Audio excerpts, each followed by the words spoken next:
Hello अस्सलाम वालेकुम दोस्तों। तो यार क्या हाल है। आज की इस वीडियो में हम पाकिस्तान की इंटर बैंक मार्केट के रिगार्डिंग डिस्कशन करेंगे और मैं आज आपको ब्रीफली एक्सप्लेन करूंगा कि मार्केट होती क्या है और इसके पार्टिसिपेंट्स क्या होते हैं। तो चलिए शुरू करते हैं। तो सबसे पहले हम इसकी बात करते हैं पार्टिसिपेंट्स की। अब जैसा कि यहाँ पर लिखा हुआ है कि इंटर बैंक मार्केट है, ठीक है। इंटर, मैं यहाँ पर बैंक लिखना भूल गया, ठीक है। So it's a inter bank market. तो नाम से पता चल रहा है इंटर बैंक का मतलब कि इसके पार्टिसिपेंट्स कौन होंगे, बैंक्स होंगी, ठीक है।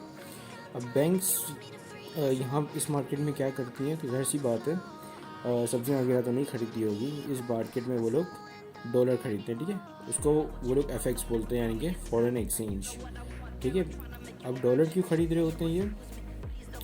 डॉलर इसलिए खरीद रहे होते हैं क्योंकि किसी भी बंदे को बाहर से कोई चीज़ मंगवानी होती है, इंपोर्ट करना होता है या उसे एक्सपोर्ट करना होता है बाहर, तो वो जो है पीकेआर में नहीं होता, राइट। वो होता है इसमें डॉलर्स में। तो डॉलर कहाँ से आएंगे? डॉलर जो है बैंक से आते हैं, ठीक है। बैंक के पास फॉरेन जो आपकी स्टेट बैंक ऑफ पाकिस्तान है, उनके पास फॉरेन रिजर्व्स होते हैं और कुछ बैंक्स हैं उनके पास उनके खुद के डॉलर के रिजर्व्स होते हैं, ठीक है। तो वो लोग क्या क्या होता है कि अगर जैसे लेट सपोज किसी का एक्सपोर्ट आ रहा है तो वो डॉलर लेकर या डॉलर लेकर आ रहा है, ठीक है। और किसी की इंपोर्ट हो रही है, ठीक है। किसी का एक्सपोर्ट हो रहा है कि मतलब कि कोई एक्सपोर्ट कर रहा है तो उसको क्या रिसीव हो रहा है? डॉलर रिसीव हो रहा है। और अगर कोई जो है वो इम्पोर्ट करता है, ठीक है, तो वो डॉलर बाहर भेज रहा है मुल्क से, ठीक है। और मुल्क के अंदर सामान लेकर आ रहा है या रॉ मटेरियल जो भी उसका गुड हुआ, ठीक है। तो अब बैंक्स के पास कभी कभार क्या होता है कि डॉलर की शॉर्टेज हो जाती है, ठीक है। तो डॉलर की शॉर्टेज होने के तौर पे वो लोग क्या करते हैं कि दूसरी बैंक से डॉलर खरीद लेते हैं, ठीक है। तो यहाँ तक कि आपको पता चल गया होगा कि इंटरबैंक मार्केट होती क्या है और उसके पार्टिसिपेंट्स कौन होते हैं। अब हम बात करेंगे कि इस मार्केट के अंदर किस तरीके से बोरोइंग, लैंडिंग या खरीद व फरोख्त होती है या किस तरह की कॉन्ट्रैक्ट्स होते हैं, ठीक है। तो देखिए इस मार्केट के अंदर एक होता है आउटराइट, ठीक है, और दूसरे होते हैं स्वैप्स के प्रोडक्ट, ठीक है। दो तरह के प्रोडक्ट होते हैं जो यहाँ पे सेल होते हैं या परचेज होते हैं, आई मीन बाय या सेल होते हैं, ठीक है। अब यहाँ ये दो क्या हैं? ये तो बेसिकली डेरिवेटिव्स हैं, ठीक है। अब derivatives basically these are the instruments which values drive from their underlining asset, ठीक है। तो बेसिकली ये तो मैंने आपको इंग्लिश में बता दिया। इसके ऊपर मैंने एक सीरीज़ ऑफ वीडियोस बनाई हुई है डेरिवेटिव्स के ऊपर, जिसमें आपके ये फ्यूचर फॉरवर्ड्स और पुट ऑप्शन, कॉल ऑप्शन, ठीक है, और ये स्वैप्स और ये तमाम चीज़ें इसमें डिटेल में एक्सप्लेन की गई हैं।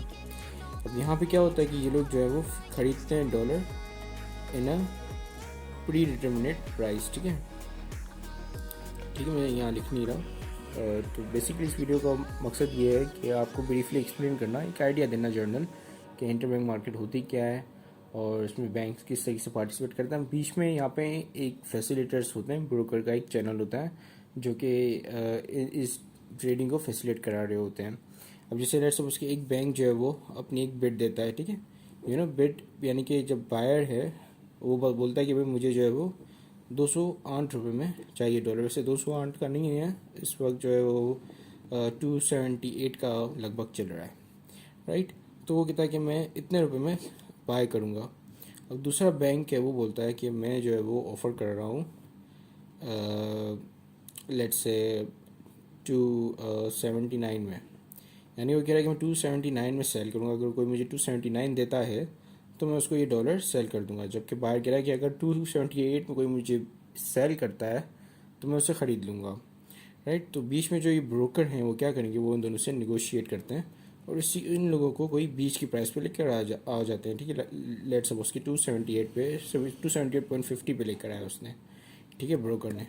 और उन दोनों की ये दोनों जो है वो मान के उन दोनों ने मान लिया कि भाई हम जो है वो इस प्राइस पे ख़रीद लेते हैं और सेल कर लेते हैं, ठीक है। इस बैंक ने बोला कि भाई लेट्स सपोज ये बैंक ए है, तो उसने बोला ठीक है मैं इस प्राइस पे आपको बेच देता हूँ। और बैंक बी है, उसने बोला ठीक है मैं इस प्राइस पे आपसे ख़रीद लेता हूँ, ठीक है। तो ब्रोकर का काम बेसिकली, ये लोग बेसिकली मार्केट मेकर होते हैं और इस तरीके से वो जो है ट्रेड को फैसिलिटेट करवा रहे थे। तो उसने नेगोशिएट कर लिया बैंक ए से, बोला यार 50 पैसे तुम कम करो, बैंक बी को बोला यार 50 पैसे तुम अपनी जो बिड में बढ़ा लो, ठीक है, अपनी बिड जो 50% बढ़ा लो, सेलर को बोला तुम अपनी बिड जो 50% से कम कर लो, ठीक है, तो उसने इसकी डील करवा ली। ठीक है, तो आज के लिए इतना ही, 5 मिनट्स पूरे, मतलब पूरे 5 मिनट्स हो गए, तो इस वीडियो को लंबी नहीं खींचते हैं। दूसरी वीडियो बनाएंगे और उसमें हम इनकी प्रोडक्ट्स के ऊपर डिटेल में डिस्कशन करेंगे, ठीक है। किस तरीके से इनके जो कॉन्ट्रैक्ट्स होते हैं फ्यूचर के, वो किस तरीके से वर्क करते हैं, महीना क्या होता है, हफ्ता क्या होता है, ओवरनाइट की डील, रेडी की डील्स, ठीक है, सेटलमेंट किस तरीके से होती है, ये तमाम चीज़ों के बारे में हम डिस्कस करेंगे, ठीक है। इसी के साथ ये वीडियो कंप्लीट होती है। Thank you much for watching this video. Have a great day and अल्लाह हाफिज़।